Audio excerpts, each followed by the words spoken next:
नागेन्द्रहाराय त्रिलोचनाय भस्माङ्गरागाय महेश्वराय नित्याय शुद्धाय दिगम्बराय तस्मै नकाराय नमः शिवाय। ओं श्री भवानी शंकर सांब सदाशिव स्वामी देवताय नमः।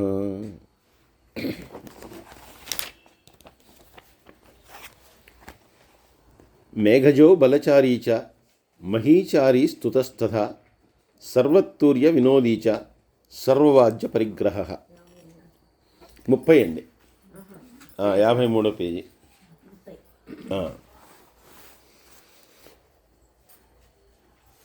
మేఘజో బలచారీచ,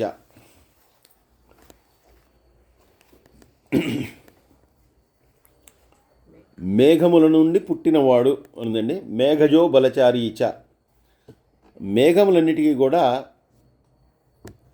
చక్కని శక్తిని ప్రసాదించేటటువంటి వాడు, చక్కని బలాన్ని కలిగించేటటువంటి వాడు.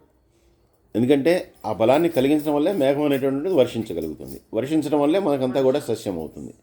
కాబట్టి ఆ మేఘములకు కావాల్సినటువంటి బలాన్ని ఇచ్చేటటువంటి వాడు. మేఘం కనుక అలా నిలబడకపోయినా కూడా వర్షం అనేటటువంటిది కుదరదు. మేఘం అలా నిలబడి ఉండాలి. దానికి కూడా ఆ మేఘం కూడా బలంగా ఆకాశంలో ఉంటేనే ఆ మేఘం అనేటటువంటిది వర్షిస్తుంది. కాబట్టి ఆ మేఘానికి అటువంటి బలాన్ని ఇచ్చేటటువంటి వాడు, ఆ మేఘములో తానే ఉండేటటువంటి వాడు. మహీచారి, భూమి యందు కూడా సంచరించేటటువంటి వాడు. భూమి యందు సంచరించేటటువంటి వాడు అంటే మరి ఎక్కడో వైకుంఠంలోనో కైలాసంలో ఉండేటటువంటి పరమాత్మ ఎక్కడ ఎందుకు సంచరిస్తాడంటే అవసరం వస్తే భూమి మీదకి వస్తాడు. అనేక అవతారాలను ధరిస్తాడు. భూమి మీద అంతా కూడా దుష్ట శిక్షణ చేస్తాడు. కాబట్టి మహీచారి, భూమి యందు కూడా సంచరించేటటువంటి వాడు. స్తుతస్తథా, ఎప్పుడు అందరి చేత కూడా స్తుతులు అందుకునేటటువంటి వాడు.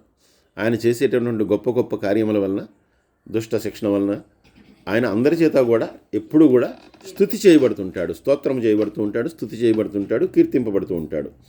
సర్వతూర్య వినోదీచ సర్వవాద్య పరిగ్రహ, సర్వతూర్య వాద్యముల చేత అంటే మనకి వాద్యములో రకరకాలు ఉన్నాయి. తూర్య వాద్యములని, చర్మవాద్యములని, అంటే ఈ డమరకం ఇలాంటివన్నీ కూడా చర్మవాద్యాలు.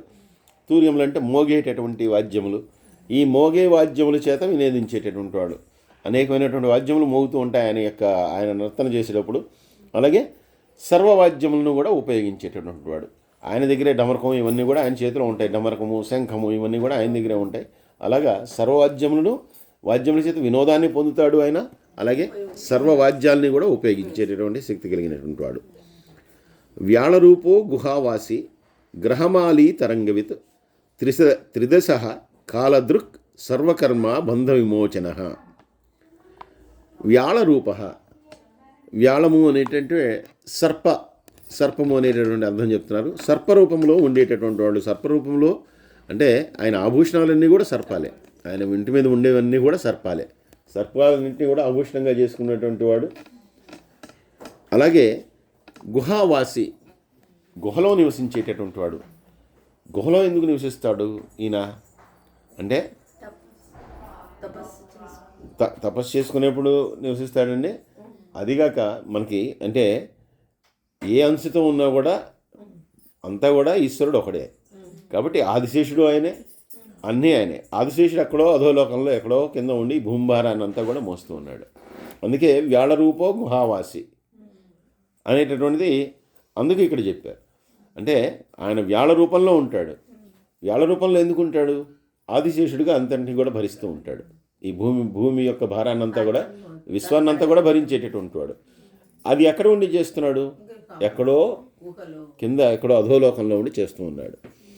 గ్రహమాలి తరంగవిత్, గ్రహాలన్నింటినీ కూడా అంతకుముందు కూడా చెప్పుకున్నాం, సర్వగ్రహములకు అధిపతి ఆయన. సో గ్రహాలన్నింటినీ కూడా ఆయన యొక్క ఆజ్ఞలోనే, ఆయన ఆజ్ఞానువర్తి వాటన్నిటిని కూడా నడిపిస్తూ ఉంటాడు. ఆయనే నడిపిస్తుంటాడు గ్రహాలన్నింటినీ కూడా. అలాగే ఆ గ్రహముల యొక్క వాటి యొక్క స్థితిగతులు, వాటి యొక్క భ్రమణము, వాటి యొక్క జ్ఞానం అంతా కూడా పూర్తిగా తెలిసినటువంటి వాడు. త్రిదశ అంటే 3 దశలు.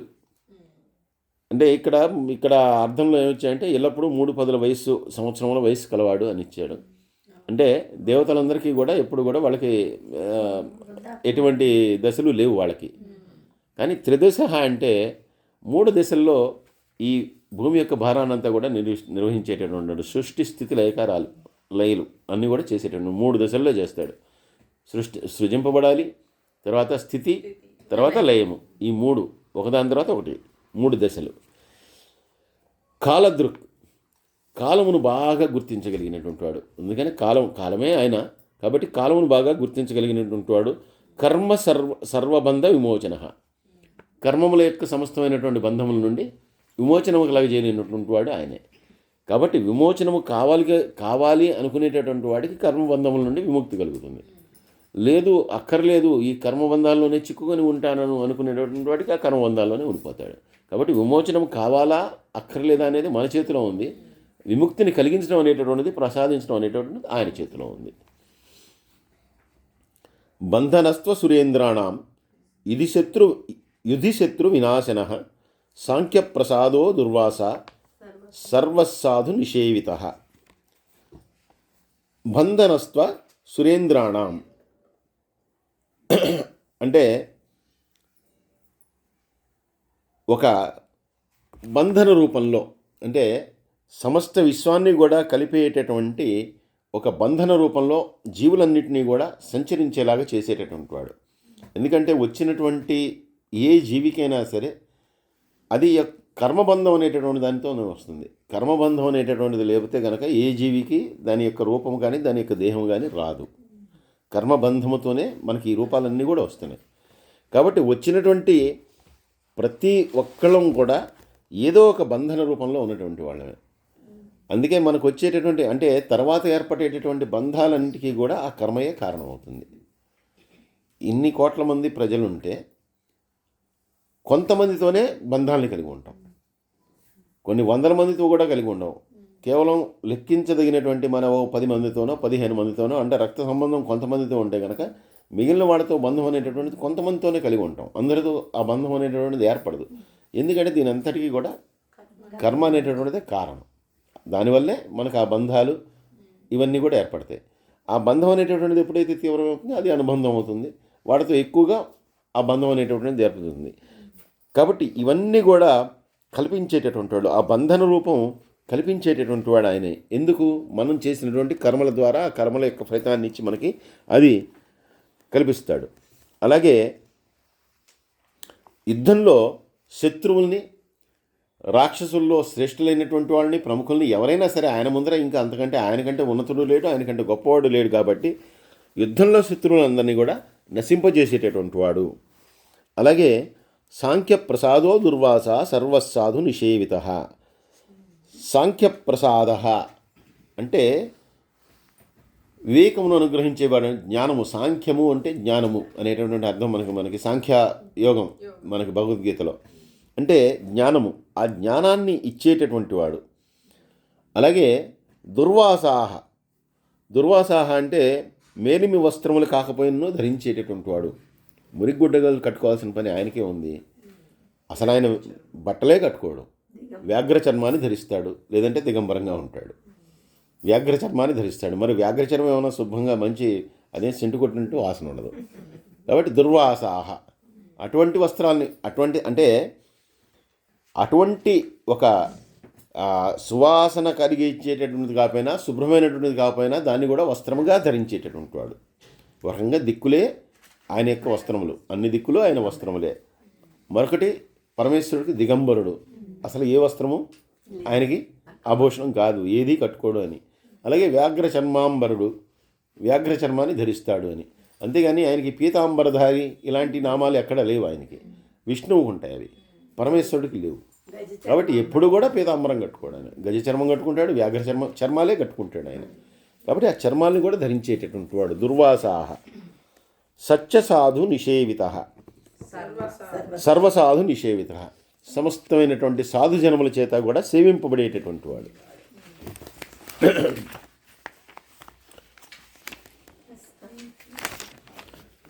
ప్రస్కందనో విభాగజ్ఞో హ్యతుల్యో యజ్ఞభాగవిత్ సర్వవాస సర్వచారి దుర్వాస వాసవో మరహ.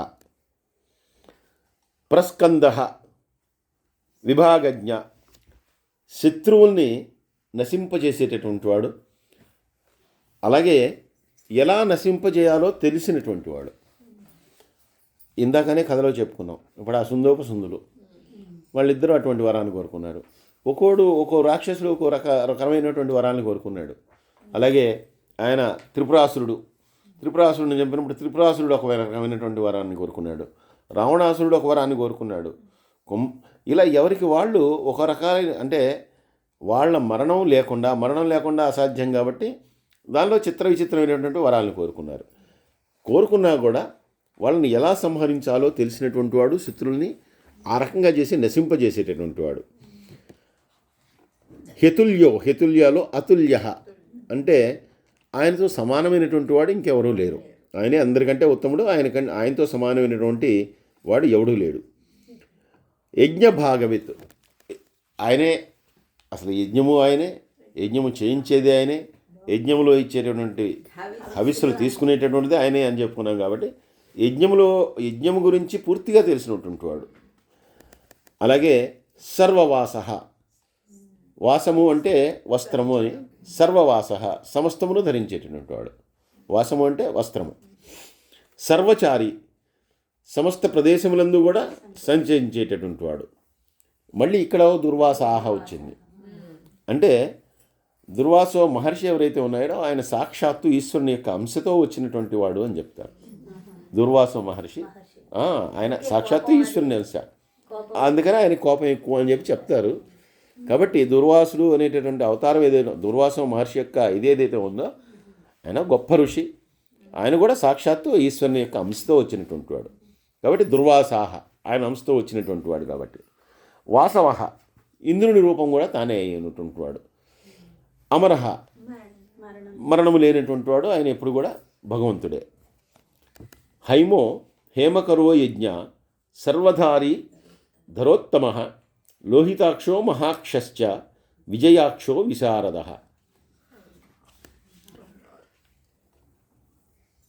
బంగారమయమైన వాడు, బంగారమును చేయువాడు. బంగారము అంటే శుద్ధి శుద్ధి చేయబడినది బంగారము. కాబట్టి ఎవరినైనా కూడా శుద్ధి చేసేటటువంటి వాడు తాను పూర్తిగా శుద్ధి పొందినటువంటి వాడు. అంటే ఆయనలో ఇటువంటి మలినములు ఉండవు. ఎవరినైనా కూడా అటువంటి అమలినముగా చేయగలిగినటువంటి వాడు. అంటే వాళ్ళ యొక్క పాపములను కానీ వారు చేసినటువంటి చెడు పనులను వీటన్నిటి నుంచి కూడా ప్రక్షాళనము చేయగలిగినటువంటి వాడు ఆయనే. కాబట్టి బంగారమును చేయగలిగినటువంటి వాడు అంటే వాళ్ళందరినీ కూడా అలాగ ప్రక్షాళన చేయగలిగినటువంటి వాడు. మళ్ళీ యజ్ఞపురుషుడు తానే అయి ఉన్నటువంటి వాడు, సమస్తాన్ని ధరించేటటువంటి వాడు. అలాగే అలా సమస్తాన్ని ధరించేటటువంటి వారిలో ఉత్తముడు. ధరోత్తమ, లోహితాక్ష, మహాక్ష, విజయాక్ష, 3 అక్షులు ఇక్కడ. అంటే ఇక్కడ ఆయన యొక్క కంటి యొక్క వర్ణాన్ని చెప్తున్నారు. అంటే క్రోధముతో వచ్చినప్పుడు మళ్ళీ కన్ను అనేటటువంటిది ఎర్రబడుతుంది ఎవరికైనా సరే. ఆ క్రోధముతో వచ్చినప్పుడు ఎర్రబడిన కన్నులు కలిగి గొప్పదైనటువంటి సునిశ్చిత దృష్టితోటి శత్రువుల్ని సంహరించేటటువంటి వాడు. అంటే ఆ సమయంలో కేవలం విజయం మీద మాత్రమే ఆయన యొక్క దృష్టి. అటువంటి విజయం మీద దృష్టి కలిగి విజయాన్ని పొందాలనేటటువంటి దృష్టితోటి, అంటే శత్రు సంహారం చేయాలి, దుష్ట నిర్మూలన చేయాలి అనేటటువంటి ఒక తదేకమైనటువంటి దృష్టితోటి, నిశ్చితమైనటువంటి దృష్టితోటి, క్రోధమైనటువంటి కన్నులతోటి ఆయన దాన్ని చేస్తాడు. అది ఎలా చెయ్యాలి అనేటటువంటి దాన్ని కూడా బాగా తెలిసినటువంటి వాడు. సంగ్రహో నిగ్రహ కర్త సర్పచీర నివాసన ముఖ్యశ్చ దేహశ్చ కాహళి సర్వకామద. సంగ్రహ దేన్నైనా కూడా సర్వాన్ని మిక్కిలి గ్రహించేవాడు, సర్వాన్ని గ్రహించేటటువంటి వాడు లైకారకుడు. అన్నీ కూడా ఆయనలోకి వెళ్ళిపోవటమే. గ్రహించడం అంటే అన్నీ కూడా తీసేసుకోవడమే. లైకారకుడు కాబట్టి అన్నిటినీ కూడా గ్రహించేటటువంటి వాడు. నిగ్రహ ఎలా అయితే గ్రహించగలడో అలాగే నిగ్రహించగలడు. ఏది ఎక్కడ ఏ స్థితిలో ఉండాలనేటటువంటి దాన్ని తెలిసినటువంటి వాడు. కర్తాహ సమస్తమైనటువంటి సృష్టి కార్యములను వీటన్నిటిని కూడా చేసేటటువంటి వాడు. సర్పచీర నివాసన అంటే పాము యొక్క కుబుసమును వస్త్రముగా ధరించేటటువంటి వాడు అని చెప్పి ఇక్కడ అర్థాన్ని చెప్పారు. అంటే పాము యొక్క కుబుసము అనే దాంతో ఇక్కడ ఎందుకు పోల్చారు? మనం ఆయన ఎప్పుడు సర్పభూషణే కాబట్టి ఓకే, సర్పభూషణుడు కాబట్టి ఇప్పుడు ఏదైనా సరే మనకుందనుకోండి, మనము అలా కుబుసం వేయడం గలగం. అసలు ఏ ప్రాణికైనా అటువంటి స్థితి ఉన్నదా? లేదు. అంటే ఒకసారి ఈ దేహం అంటూ వెళ్ళిపోయిందంటే, అంటే దేహం వెళ్ళిపోయిందంటే దేహం వెళ్ళదు, ఆత్మ వెళ్ళిపోతుంది. ఇది వెళ్ళిపోయిందంటే మళ్ళీ ఇంకో దేహం రావాల్సిందే తప్పితే ఇది ఇంకా మళ్ళీ ఇది రాదు. కానీ ఒక పాముకే అటువంటి గుణం ఉంది. అంటే ఈ శరీరాన్ని వదిలిపెట్టేసి మరొక దీన్ని వదిలిపెట్టేసినా కూడా దానికి మరణం అనేటటువంటిది ప్రాప్తించట్లా. మరణం ప్రాప్తించిన తర్వాతే అదేం వదిలిపెట్టట్లా, ముందరే దాన్ని వదిలేస్తోంది. అలాగా ఆయన అవతార పురుషుడు కాబట్టి ఏ అవతారాన్ని దీని నుంచి దానికి, దాని నుంచి దీనికి మార్చుకోగలడు. ఆయన దేని నుంచైనా మార్చగలడు, ఎన్ని రూపాలనైనా ధరించగలడు, ఎన్ని ఆత్మలను ఎన్ని రకాలైనటువంటి దేహాలనైనా ఆయన ధరించగలడు. అది సర్పచీర నివాసన. అలాగే ఏ దీన్నైనా కూడా ఆయన ధరించగలడు. అది మనకి సాధ్యం కాదు, మనకే కాదు ఏ ప్రాణికి కూడా సాధ్యం కాదు. ఒక్కసారి ఆత్మ కనుక వెళ్ళిపోతే ఆ దేహం ఎందుకు పనికిరాదు. ఇంకా మళ్ళీ ఆ దేహంలోకి ఆత్మ రావడం అనేటటువంటిది జరగదు. ఇంకా ఆ దేహం తీసుకెళ్ళి దాన్ని వదిలేసాలి. కానీ పాము మాత్రం అలా కాదు, అది వదిలిపెడుతుంది కానీ అది ప్రాణంతోనే ఉంటుంది, మళ్ళీ అలాగే జీవిస్తుంది. కాబట్టి అలాగా ఒక రూపం నుంచి ఒక వర్ణం, ఒక దాని నుంచి ఇంకో దానికి మారినా కూడా ఆయన యొక్క దేహమే మారుతుంది తప్పితే లోపల ఉన్నటువంటి ఆత్మ నిశ్చలంగా అక్కడే ఉంటుంది. అది ఎన్ని రకాలుగా ఎలా అయితే సర్పం మార్చుకోగలదో అన్ని రకాలైనటువంటి దాన్ని ఆయన మార్చుకోగలడు. ముఖ్య అంటే ఎవరైతే ముఖ్యులు అనుకుంటారో ఆయన వాళ్ళకి ముఖ్యులు. ఎవరైతే ముఖ్యులు కావాలని నాస్తికులకు అముఖ్యుడు, ఆస్తికులకి ముఖ్యుడు. మనం కావాలనుకుంటాం, వద్దనుకునేటటువంటి వాడికి వద్దనుకుంటాడు.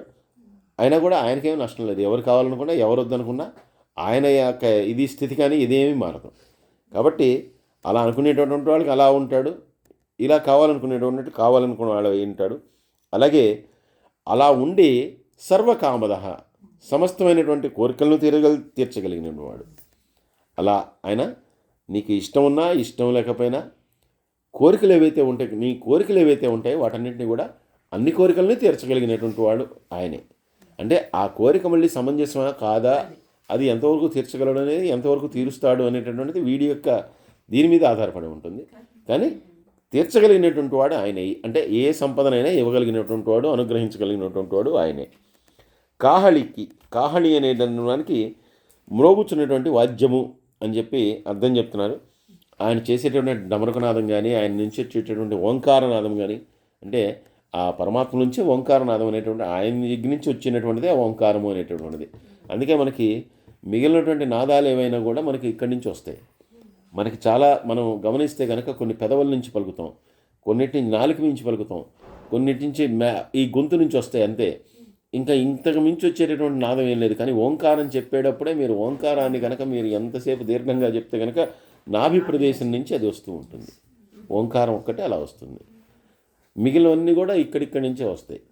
పెదవులతో కొన్ని, ఇవన్నీ కూడా పళ్ళతో కొన్ని, నాలుకతో కొన్ని, వీటి వల్లే ఈ మాటలన్నీ కూడా ఒక్కో అక్షరానికి మళ్ళీ వాటికి రకరకాల ఇవి ఉన్నాయి, విశిష్టతలు ఉన్నాయి, అవి అక్కడి నుంచే వస్తాయి. కానీ ఒక్క ఓంకారం మాత్రం మనం చేయాలంటే కనుక అది కూడా ఓంకారం అనేటటువంటి దీర్ఘంగా చేయాలంటే కనుక అది నాభి ప్రదేశం నుంచి రావాలి. కాబట్టి అటువంటి ఆ నాదం ఏదైతే ఉందో ఆ నాదం తానే అయ్యి ఉన్నటువంటి వాడు.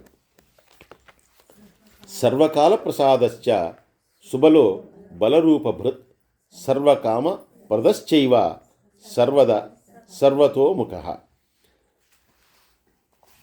ఆయన అనుగ్రహాన్ని ఇవ్వటానికి ఇప్పుడైతే మంచిది అప్పుడైతే మంచిది అనేది ఏం లేదు. సర్వకాలముల యందు తన అనుగ్రహాన్ని ఇవ్వగలిగినటువంటి వాడు. అందుకే కాలం అనేటటువంటిది కానీ, తిథి అనేటటువంటిది కానీ, వారం అనేటటువంటిది కానీ, నక్షత్రం అనేటటువంటిది కానీ ఇవన్నీ మనకి మాత్రమే. ఎందుకంటే అన్నీ ఆయన నుంచి సృజింపబడినవే. ఆయన నుంచి సృజింపబడిన దాంట్లో మంచి చెడు అనేటటువంటిది ఏమీ లేదు. ఇప్పుడు ఒక హోటల్లో లేదు, ఒక ఇంట్లో కొన్ని పదార్థాలు చేశారనుకోండి, నాకు కాకరకాయ నచ్చకపోతే నాకు కాకరకాయ నచ్చదు కాబట్టి నాకు ఇష్టం ఉండదు, ఆ కాకరకాయ నాకు ఇష్టంగా నేను తినలేను.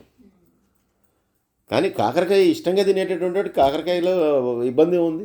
అది కాకరకాయ చాలా ఇష్టంగా తింటాడు. కాబట్టి పదార్థంలో లోపం ఏం లేదు. మనం ఎంపిక చేసుకోవడంలో నాలో లోపం ఉంది. నాకు కాకరకాయ నచ్చదు కాబట్టి నేను తినలేను. నేను నాన్ వెజిటేరియన్ తినలేను కాబట్టి నేను తినలేను. తినగని వాళ్ళకి చాలా బాగుంటుంది అది. నేను తినలేనని చెప్పి అది మంచిది కాదు అని చెప్పి స్టేట్మెంట్ ఎలా ఇస్తాను? అందుకని మనకి పనికిరాదు అంటే నాకు పనికిరాదు అంతే. అది వేరే వాళ్ళకి చాలామందికి పనికి వస్తుంది. కాబట్టి ఆయనకి కాలంతో కానీ, నక్షత్రంతో కానీ, తిథితో కానీ, వారంతో కానీ, దేనికి వీటన్నిటికీ అతీతులు ఆయన అసలు. ఇవన్నీ కూడా మనం సృజించుకున్నవి. కాబట్టి ఇదైతే మంచిది, అదైతే మంచిది. అందుకని దేవుని పూజ చేయడానికి ఈరోజు చేయొచ్చండి, రేపు చేయొచ్చండి అంటే ఏమీ లేదు. ఏ రోజైనా చేయొచ్చు, ఏ రోజైనా చేయొచ్చు, ఎప్పుడైనా చేసుకోవచ్చు. నీకు ఓపిక ఉన్నప్పుడల్లా చేసుకోవచ్చు. అందుకే ఈ ఇస్కాన్ వాళ్ళు కూడా చెప్తారు. వాళ్ళు ఎప్పుడు కూడా జపమాలను పెట్టుకుని వాళ్ళు ఇట్లా చేస్తూ ఉంటారు ఇస్కాన్ వాళ్ళు. ఎందుకంటే బతికున్నప్పుడే కదా చేసుకునేది, చచ్చాక చేసుకునేది ఏమీ లేదు ఇంకా. అందుకని బతుకున్నప్పుడు ఎక్కడున్నా చేసుకో. నువ్వు బస్సులో వెళ్తున్నా చేసుకో, రైల్లో వెళ్తున్నా చేసుకో, ఏం పని చేస్తున్నా చేసుకో. చేయాల్సిందేంటి? నామోచ్చారణ అంతే. దేవుడి పేరు ఎన్నిసార్లు నువ్వు పలకగలుగుతావో అన్నిసార్లు చేసుకుంటే కనుక అంతగా నువ్వు పాపాన్ని తగ్గించుకోగలుగుతావు. అంత పుణ్యాన్ని అయితే చేసుకోలేవు, పాపాన్ని తగ్గించుకోగలుగుతావు. ఎందుకంటే మనందరికీ ఏంటంటే టన్నుల కొద్దీ పాపం ఉంటుంది. దానిలోంచి ఏదైనా అట్లీస్ట్ 1 కిలో లెక్కలోనైనా తీసేసుకుంటే కొంతైనా తగ్గుతుంది అంతే. ఎందుకంటే మనం నిత్యకృత్యాలు అనేకమైనటువంటి పాపాలు మనం చేస్తున్నాం, మనకు తెలిసి కానీ తెలియకుండా కానీ. అది కొంతైనా పుణ్యం. నామోచ్చారణమే ఈ జన్మలో మనకి కలియుగంలో చెప్పారు కాబట్టి వీలైనంతగా నామోచ్చారణం చేస్తూ ఉంటారు వాళ్ళు. ఎక్కడ ఉన్నా కూడా చేస్తుంటారు. ఇంకా అలా చేసేటప్పుడు అలా చేయదలుచుకున్నప్పుడు నువ్వు చెప్పులు వేసుకున్నావా, బస్సు ఎక్కావా, నీ పక్కన ఎవడన్నా కూర్చున్నాడా, లేదు పక్కన కూర్చున్నటువంటి వాళ్ళకి ఏమైనా ఇబ్బంది ఉందా, ఇవన్నీ దేంతో సంబంధం లేదు. నీ ఆత్మ శుద్ధంగా లేదా అంతవరకే సంబంధం. అంటే ఆ స్థాయికి వెళ్ళి చేసేటప్పుడు ఇంక మిగిలిన వాటితో ఏమీ సంబంధం లేదు. ఎలా అయినా చేసుకో. విష్ణు సహస్రనామం చదువుకోవాలి, అంతే. చెప్పులు వేసుకుని చదువుకో. చెప్పులు వేసుకున్నది మాత్రం దేవుడేం కొట్టడం. చదువుకోవటమే కావాలి. అలా అని ఇంట్లో కూర్చొని నేను చెప్పులు వేసుకుని చదువుతున్నాను అనేది తప్పు. కానీ చదువుకునేటప్పుడు నీకు అవకాశం లేదు, చదువుకో. అలాగే నామాన్ని జపించుకోవాలి. నామాన్ని నేను వెళ్తూ చెప్తాను, వెళ్తూ ఎక్కడికైనా వెళ్తూ మన ఇష్టం. భగవంతుడి నామాన్ని చెప్పుకుంటూ వెళ్ళడంలో తప్పేం లేదు. బయట ఇప్పుడు మొన్న చేశారు, అదేదో నగర సంకీర్తనం చేశారు, వాళ్ళు తిరుగుతూనే చేశారు కదా నామాన్ని చెప్పొద్దని ఎవరన్నారు? ఎలా అయినా చేసుకో. కాబట్టి ఆయన ఏ కాలంలో అయినా అనుగ్రహిస్తాడు. ఆయనకి ఈ కాలం అష్టమి, నవమి, దశమి ఏమీ లేవు, ముహూర్తం లేదు, ఏమీ లేదు. అలాగే సుబలహ బలరూపభృత్, ఆయన కావాలనుకుంటే ఎటువంటి రూపాన్నైనా ధరించగలుగుతాడు, ఎటువంటి శక్తినైనా పొందగలుగుతాడు. సర్వకామప్రద అంటే మనం ఏది కోరుకుంటే దాన్ని ఇవ్వగలడు. సర్వసంపదలను అనుగ్రహించగలిగినటువంటి వాడు కాబట్టి ఆయన ఏదైనా కూడా ఇవ్వగలిగినటువంటి వాడు. సర్వదః సర్వతోముఖ, విశ్వంతా కూడా ఆయన వ్యాపించి ఉన్నాడు కాబట్టి అన్ని వైపులా కూడా చూస్తూ ఉంటాడు. ఆయన కేవలం మన్నే చూస్తున్నాడు అనుకుంటే కనుక, అందుకే మనకి చాలా గుళ్ళల్లో కానీ అక్కడ అటువంటి నిదర్శనాలు కూడా చాలా గుళ్ళల్లో కూడా ఉంటాయి. ఎటువైపు చూసినా కూడా ఆ విగ్రహం మన్నే చూస్తున్నట్టు ఉంటుంది. ఉదాహరణకి మొన్న పిఠాపురం వెళ్ళి వచ్చారు కదా, పిఠాపురం దగ్గర ఒక వెంకటేశ్వర స్వామి గుడి ఉంది. ఆ వెంకటేశ్వర స్వామి గుడిలో ఉన్నటువంటి మహాత్మ్యం ఏంటంటే ఎవరి హైట్లో వాళ్ళకి కనిపిస్తుంది. అంటే నా హైట్లో నాకు కనిపిస్తుంది, నాకు 6 అడుగులు ఉన్నట్టు కనిపిస్తుంది, ఆవిడకి 5 అడుగులే ఉన్నట్టు కనిపిస్తుంది, మీ హైట్లో మీకు కనిపిస్తుంది, ఎవరి హైట్లో వాళ్ళ సమానంగా ఉన్నట్టు కనిపిస్తాడు. ఉందండి ఇది. నేను నిజం కాబట్టి ఎందుకు చెప్తానండి, నిజం కాబట్టి. తిరుపతి అది ధ్రువుడు అక్కడ చిన్నపిల్లాడు కదా, ఆయన పిఠాపురానికి దగ్గరలో ఉన్నటువంటి క్షేత్రం, చాలా దగ్గరలో ఉన్నటువంటి క్షేత్రం అది. పిఠాపురం దగ్గర తొలి తిరుపతి. అలాగే ఎన్నో అలాగా మీకు దుర్గగుడిలో చూడండి, మీరు ఒక్క నిమిషం తీక్షణంగా చూస్తే అమ్మవారు నవ్వుతున్నట్టు కనిపిస్తుంది. మరి అమ్మవారు నవ్వుతుందా? మన అంటే మరి ఎవరికి చూసినా అదే భావన వస్తుంది. అంటే అక్కడ ఉన్నటువంటి గొప్పదనం అది. అలాగా పూరి క్షేత్రం మీద సుదర్శన చక్రం కూడా మనం ఎటువైపు చూసినా అటువైపే ఉంటుంది. కాబట్టి అదే ఆయన అన్ని వైపులా చూస్తూ ఉంటాడు. కాబట్టి ఆయన ఇటు ఉన్నాడు, అటు లేడు, మనం చూస్తున్నాడు, మనం చూడట్లేదు అనేది ఏమీ లేదు. అన్ని వైపులా అన్నీ చూస్తూనే ఉంటాడు. కాబట్టి అన్ని ప్రక్కల ముఖములు గలవాడు అని అర్థాన్ని ఇచ్చాడు. సర్వతో ముఖ. ఆకాశ నిర్విరూపశ్చ నిపాతో హ్యవసః ఖగః రౌద్రరూపోంసురాదిత్యో బహురశ్మి సువర్చసి. ఆకాశ నిర్విరూప. ఆకాశానికి రూపం ఏముంది? ఏమీ లేదు. అసలు ఆకాశమే ఏమీ లేదు, అదే పెద్ద శూన్యం. ఆ శూన్యానికి మళ్ళీ రూపం ఏముంది? అలాగే ఆయన కూడా రూపం ఉందా అంటే ఏమీ లేదు. అంటే ఇన్ని రూపాలు ఉన్నాయి, ఏమీ లేవు. ఉన్నాయి అనేది మన భావన, లేవు అనేది యథార్థము. ఇది భావన, అది యథార్థం. అది కాబట్టి ఆకాశం వల్లే ఎటువంటి రూపం లేనటువంటి వాడు. అలాగే నిపాత, గమ్యస్థానాన్ని చాలా శీఘ్రంగా చేరగలిగినటువంటి వాడు. దాని తర్వాత మళ్ళీ తర్వాత శ్లోకంలో మళ్ళీ ఎంత వేగం అనేటటువంటిది దానిలో చెప్తాడు.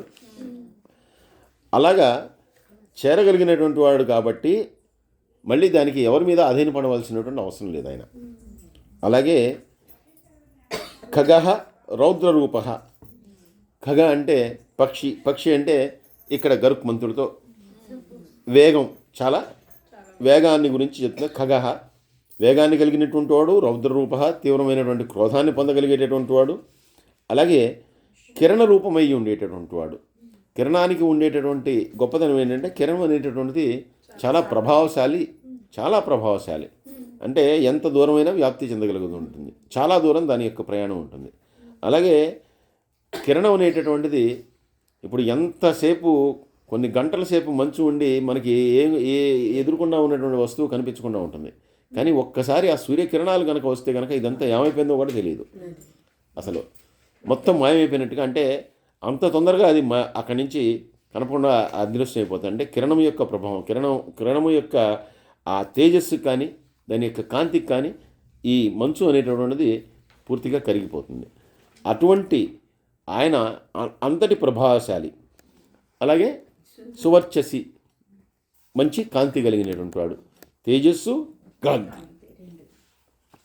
వసువేగో మహావేగో మనోవేగో నిశాచర సర్వవాసి శ్రియావాసి ఉపదేశ కరోకర. ఇక్కడ మళ్ళీ ఆ వేగం యొక్క గొప్పతనాన్ని చెప్తున్నారు. మొట్టమొదటిది వసువేగ, అంటే కిరణములు ఎంత వేగముగా ఉంటాయో, అంటే కిరణముల యొక్క వేగాన్ని కలిగినటువంటి వాడు అని. మళ్ళీ మహావేగ, చాలా గొప్ప వేగాన్ని కలిగినటువంటి వాడు. మనోవేగ, మనస్సు అంటే వేగము కలవాడు. 3 అంటే ఒక కిరణం ఉందనుకోండి, ఇప్పుడు ఆ కిరణం అనేటటువంటిది ప్రయాణం చేస్తుంది, చాలా వేగంగా వెళ్ళిపోతుంది. కానీ దానికి అవరోధం వస్తే కనుక ఆగిపోతుంది. అక్కడితో ఆ కిరణం అనేటటువంటి దాని యొక్క కాంతి రెండో వైపుకి కనిపించదు. ఒక గోడ ఏదో ఒక చెయ్యి అడ్డం పెట్టామనుకోండి, అక్కడితో ఆగిపోయింది ఆ కిరణం. దాని యొక్క ఇది కొన్ని, అది ఎక్కడో సూర్యుడి దగ్గర నుంచి నక్షత్రాల దగ్గర నుంచి అవన్నీ ఆ తేజస్సు వస్తుంది. కొన్ని కోట్ల మైళ్ళు ప్రయాణం చేసి వస్తుంది. కానీ మనం చిన్న గొడుగు పెట్టుకుంటే ఆగిపోతుంది, చిన్న చెయ్యి ఇట్లా పెట్టుకుంటే ఆగిపోతుంది. కాబట్టి అటువంటి వేగం కలిగినటువంటి వాడు, దానికంటే మించినటువంటి మహావేగాన్ని కలిగినటువంటి వాడు, శీఘ్రమైనటువంటి, దానికంటే వేగవంతమైనది వాయువు. అంటే కిరణం కంటే కూడా వాయువు కూడా ఎటువంటి అడ్డం లేకుండా అది కూడా ప్రయత్నించగలదు. కానీ అది కూడా బలమైనటువంటి ఒక ఏదైనా కనుక ఒక వస్తువు కనుక ఉంటే కనుక వాయువును కూడా నిరోధించవచ్చు. దానికంటే గొప్పది మనోవేగం, మనస్సు. దీనికి అసలు ఆపేదేముంది? మనం ఇక్కడ కూర్చుంటాం, ఇప్పుడు కావాలంటే అమెరికా వెళ్ళిపోవచ్చు, రష్యా వెళ్ళిపోవచ్చు, అంటార్కిటికా వెళ్ళిపోవచ్చు, దేవలోకానికి వెళ్ళిపోవచ్చు, వైకుంఠానికి వెళ్ళిపోవచ్చు, ఎక్కడికైనా వెళ్ళిపోవచ్చు దీంతో. కాబట్టి దీన్ని మించినటువంటి వేగం అనేటటువంటిది ఇంకా దేనికి లేదు, వాయువుకి లేదు, కిరణానికి లేదు, దేనికి లేదు. అందుకనే వసువేగ మనోవేగ మహావేగ మనోవేగ. మనస్సును మించినటువంటి వేగవంతమైనటువంటిది ఇంకేమీ లేదు. 2 నిమిషాలు కావాలంటే భక్తితో కళ్ళు మూసుకుంటే కనుక వైకుంఠంలో శ్రీమన్నారాయణ ఉన్నాడని చెప్పి అనుకుంటూ, శాంతాకారం భుజగ సైనం అనుకుంటూ, క్షీరసాగరం మీద ఆయన పడుకున్నట్టుగా లక్ష్మీదేవి ఆయన పక్కనే ఉన్నట్టుగా ఊహించుకుంటూ కళ్ళు మూసుకున్నాం అనుకోండి, కాసేపు వైకుంఠంలోకి వెళ్ళిపోవచ్చు. ఏది కావాలంటే అక్కడికి వెళ్ళిపోవచ్చు మనస్సుతోటి. అలాగే నిశాచర, రాత్రి యందు సంచరించేటటువంటి వాడు అని అర్థాన్ని ఇస్తున్నాడు. నిశి అంటే రాత్రి, చీకటి, అజ్ఞానం. చీకటి అంటే అజ్ఞానం అండి. దాన్ని పటాపంచలు చేసేటటువంటి వాడు, ఆ నిశిని పోగొట్టేటటువంటి వాడు. కాబట్టి నిశాచరుడు అంటే ఆయనకి ఆ నిశి అనేటటువంటిది ఆయన యొక్క గమనానికి ఎటువంటి ఇది కాదు, ఎవరు దానిలో వెళ్ళగలరు అంటే ఒక చిమ్మ చీకటి ఉందనుకోండి, చిమ్మ చీకటిలో మనం ప్రయాణం చేయగలమా? చేయలేం. కానీ చిమ్మ చీకటిలో ప్రయాణం చేయాలంటే కనుక మన దగ్గర ఏదో ఒక ఆధారం ఉంటే కనుక మనం వెళ్ళగలం. అంటే ఒక లైటో, ఒక కనీసం అగ్గిపుల్లో ఈ రోజు అయితే కనుక ఒక సెల్ ఫోన్ ఉంటే దాని లైట్ పట్టుకుని మనం చీకటిలో ఉపయోగించుకోగలం. కానీ ఆయనకి ఇవన్నీ వీటితో ఏది పని లేదు కాబట్టి ఆ అజ్ఞానాన్ని ఆయన సమూలంగా నాశనం చేసుకుని వెళ్ళిపోగలుగుతాడు. సర్వవాసి, సమస్తమైనటువంటి ప్రదేశాలు అంటే ఇక ఎక్కడైనా ఉండగలిగినటువంటి వాడు, ఈ విశ్వంలో ఎక్కడైనా ఉండగలిగిన వాడు. శ్రియావాసి అంటే సంపదలతోటి ఉండేటటువంటి వాడు. శోభను ఇచ్చాడు, సంపదలతో ఉండేటటువంటి వాడు. అన్నీ సమస్త సంపదలు ఆయన దగ్గర ఉన్నాయి కాబట్టి ఏదైనా ఇవ్వగలుగుతాడు. మన దగ్గర ఏది ఉందో అదే ఇవ్వగలుగుతాం. మన దగ్గర లేనిది మనం ఎలా ఇవ్వగలుగుతాం? ఏదైనా మన దగ్గర ఉండాలి, ఉంటే ఏదైనా ఎవరికైనా ఇస్తాం. ఆయన మనకి ఇస్తున్నాడు అంటే ఆయన దగ్గర ఉన్నాయి. ఉపదేశకరః అకరః, ఉపదేశాన్ని చేస్తాడు, ఏమీ చేయడు. ఏమీ చేయడంటే ఎవడికైతే నమ్మకం లేదో, ఎవడైతే వినడో వాడికి చెప్పడు, ఎవడైతే వింటాడో వాడికి చెప్తాడు. మనకి ఇప్పుడు భగవంతుడిని పూజించమని కానీ ధ్యానించమని కానీ ఇవన్నీ చెప్తున్నా ఎవరో వ్యాస భగవానుడో లేదంటే శాస్త్రాలో మరొకటో చెప్పే కానీ ఆయన వచ్చి ఏమీ చెప్పట్లేదుగా. మన ఇంటికి వచ్చి పొద్దున్నే నాకు పూజ చేయండి, లేదంటే కనుక మా మాసంలో ఇచ్చేయండి, ఇంకో కార్తీక మాసంలో ఇచ్చేయండి అని ఆయన మనకు చెప్పట్లేదు. నీకు మంచిగా కావాలా, నీకు కావాల్సినటువంటి జ్ఞానాన్ని ప్రసాదిస్తాడు. అది ఆయనే నేరుగా ఇవ్వచ్చు, లేదంటే ఒక గురువు ద్వారా ఇప్పించవచ్చు, ఎలా అయినా రావచ్చు. మనం నేర్చుకోవాలని ఉంటే మనకి రకరకాల మార్గాలు కనబడతాయి. నేర్చుకోకూడదు అనుకుంటే కనుక ఆ మార్గాలని మనమే మూసేస్తున్నాం అంతే. తలుపు తెరిస్తే సూర్యకాంతి లోపలికి వస్తుంది, తలుపు తీయం, అలాగే చీకట్లో ఉండిపోతాం. అది మన ఇష్టం. తీస్తామా తీయద్దా అనేది మన ఇష్టం. తీస్తే ఏదో రకంగా కాంతి వస్తుంది, కాంతి రాకుండా అయితే ఉండదు. కాబట్టి భగవంతుడే వస్తాడా, శివుడే వస్తాడండి? ఆయన మామూలుగా చర్మం కట్టుకుని వస్తాడండి, పులి వేషం వేసుకుని వస్తాడా, లేకపోతే అగ్రచర్మం వేసుకొని రాకపోవచ్చు. ఎలాగో అలాగ వస్తాడు, ఒక గురువులాగా రావచ్చు, వచ్చి చెప్పచ్చు, ఇది చేయమని చెప్తాడు. అది నచ్చచ్చు. కొంతమందికి ఎన్నోసార్లు ప్రత్యక్షంగా ఎవరు చెప్పినా నచ్చదు, కానీ కొంతమంది చెప్తే వెంటనే నచ్చి ఆ పని వెంటనే చేస్తారు. ఇది అందరికీ స్వానుభవంలో ఉంటుంది, అందరికీ ఉంటుంది స్వానుభవంలో. వెంటనే చేస్తారు ఆ పని. ఎందుకు అప్పటిదాకా చేయబుద్ధి కాదు, వెంటనే చేస్తారు. కాబట్టి అది అలా ఆ మార్పుకి కారణమయ్యేటటువంటి వాడు ఆయనే. అటువంటి మార్పును కలగజేస్తాడు. ఆ మార్పును కలగజేసిన తర్వాత ఎవరో దొరుకుతారు. ఆ మార్పుని చేయగలిగినటువంటి వాళ్ళు ఎవరో దొరుకుతారు. అక్కడి నుంచి పూర్తిగా మార్పు చెందడం అనేటువంటిది జరుగుతుంది. కాబట్టి అదే రూపంలో వస్తాడు, అలాగే చేస్తాడు అనేది ఏమీ లేదు. కానీ ఏ రకంగా వస్తాడు, ఏ రకంగా మార్పు చెందించగలడు. అక్కర్లేదా ఏమీ చెప్పడు, అలాగే ఉంటాడు. మునిరాత్మ నిరాలోక సభంగశ్చ సహస్రద ప్లక్షీచ ప్లక్షరూపశ్చ అతిదీప్తో విశాంపతి. ముని అంటే మౌనముగా ఉండేటటువంటి వాడు అని. మునిరాత్మ మౌనముగా అందరి యొక్క ఆత్మల్లో ఉండేటటువంటి వాడు. మన ఆత్మలో ఆయనే ఉంటాడు, మౌనముగా ఉండేటటువంటి వాడు. అలాగే నిరాలోక సభంగశ్చ, ఆయన్ని మనం దర్శించాలి అని చెప్పి మనం అనుకుంటే దర్శనం ఇస్తాడు. ఎలా ఇస్తాడు? అనేక రకాలుగా ఇస్తాడు, ఏ రకంగా అయినా ఇవ్వచ్చు. కానీ దేవుడు నాకు దర్శనం ఇచ్చాడు అని తెలుసుకోగలిగినటువంటి శక్తి ఉన్నటువంటి వాళ్ళకి మాత్రం ఆయన దర్శనం అనేటటువంటిది నేరుగా ప్రాప్తిస్తుంది. అందుకే కొన్ని లక్షల మందో కొన్ని వేల మందో ఆ ప్రయత్నం చేసినా కూడా ఆ ప్రయత్నంలో సఫలీకృతులయ్యేది కేవలం వేళ్ల మీద లెక్కబెట్టదగినటువంటి వాళ్ళు మాత్రమే. ఎందుకంటే తెలుసుకోలేనటువంటి అజ్ఞానంలోనే అందరూ ఉండిపోతారు. సాక్షాత్తు శంకరాచార్యుల వారే ఆయన వెళ్ళేటప్పుడు ఒక చండాల రూపంలో వచ్చినప్పుడు శంకరాచార్యుల వారే గుర్తించలేదు అంటే ఇక మన సంగతి ఏంటనేది మనం ఆలోచించక్కర్లేదు. ఆయనే గుర్తుపట్టలేదు. ఎప్పుడైతే ఆ చండాలుడు మాట్లాడాడో అప్పుడు ఆయనకి యథార్థం ఏంటనేది ఆయనకు అర్థమైంది. అంటే దేవుణ్ణి తెలుసుకోవటం అనేటటువంటిది అంత సులభమైనటువంటిది కాదు. ఎందుకంటే ఆయన రకరకాలుగా ఉంటాడు. ఆ రకరకాలుగా ఉన్నటువంటి పరమాత్మని మనం ఒక రకంగా ఉంటాడు అని చెప్పి మనం ఏదో భావించి తెలుసుకోవడం అనేటటువంటిది కష్టం. అందుకే చాలామంది అనుభూతుల ద్వారా కొంతమంది తెలుసుకోగలుగుతారు. ఎక్కువ మంది అనుభూతుల ద్వారా తెలుసుకోగలుగుతారు. అది కూడా తెలుసుకోలేనటువంటి అజ్ఞానంతో ఇంకా చాలామంది ఉండిపోతారు. అంటే నేను ఎన్ని చేస్తున్నాను, నాకేమీ రావట్లేదు, నాకేం జరగట్లేదు అనుకునేవాడు అజ్ఞానంతో ఉన్నవాడేవాడు. ఎందుకంటే అసలు నీకు ప్రాణం అనేది ఇచ్చిందే ఆయన. ఆ ప్రాణం అనేది ఇవ్వబట్టే నువ్వు ఇలా ఉన్నావు.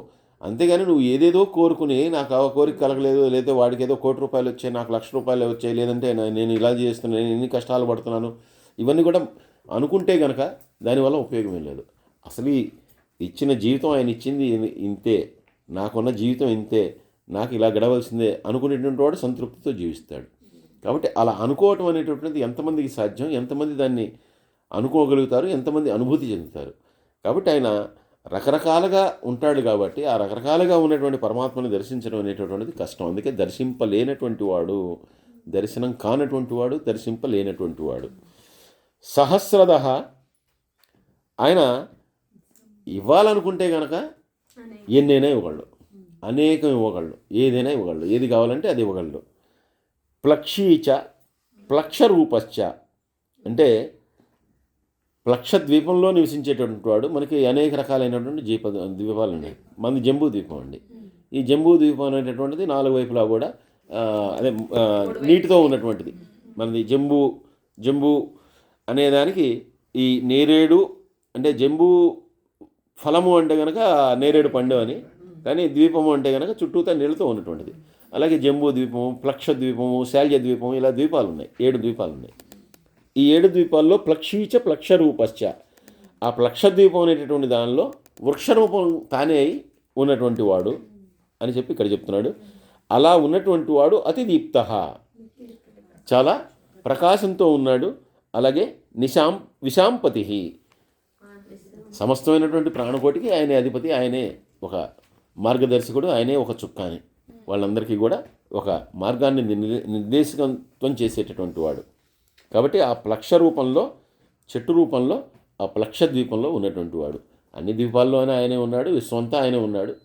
ఇక్కడ మాత్రం ఈ శ్లోకంలో ఆ ప్లక్ష ద్వీపం అనేటువంటి దాని గురించి చెప్పాడు. ఇంతవరకు సర్వే జనా సుఖినో భవంతు, సమస్త లోకా సుఖినో భవంతు. స్వస్తి.